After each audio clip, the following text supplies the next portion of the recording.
Alright, då har vi kommit till Blizzard Brahma och Blizzard Bonafide. Två namn som många av er säkert känner igen från äldre tider, men helt nya skidor. Helt ny träkärna som Blizzard själva kallar för True Blend. Det gör att skidan blir mycket lättare in på kant, man har lättare att få fast den i snön. För det som många av er känner igen och det som de här har framstått som är ju att det är breda storslalomskidor. De är superstabila i hög fart, sitter jättefint på kant, men de kräver att man jobbar lite grann och åker på en del. Så nytt för i år med hela den här familjen är att de är mycket mer lättkörda. Man behöver inte vara en stor, tung kille som åker jäkligt fort eller riktigt duktig race-tjej. Utan vem som helst kan ställa sig på den här skidan och uppleva lättkördhet, bra kickersväng och en riktigt underbar upplevelse.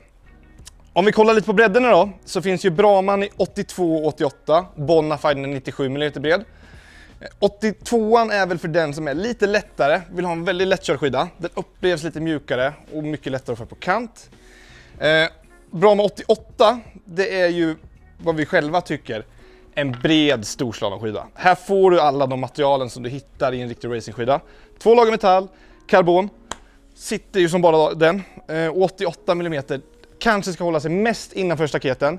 Men det kommer funka superbra i såväl slask som stenhårt, uppkört. Det är bara att bränna på.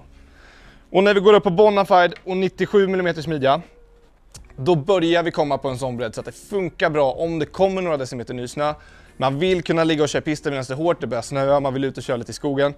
Funkar kanonbra. Och det Blizzard själva väljer att kalla de här skidorna för istället för mountain är all condition. De här skidorna ska funka i allt och inte bara på hela berget. Riktigt trevlig familj för dig som åker mest pist men vill ha den här all condition känslan och kunna ge det ut på hela berget. Och har ni funderingar kring bredder, vilken längd ni ska köpa, sådana grejer, hör av er till oss, mail, slå en pling så hjälper vi er att hitta precis det ni vill ha.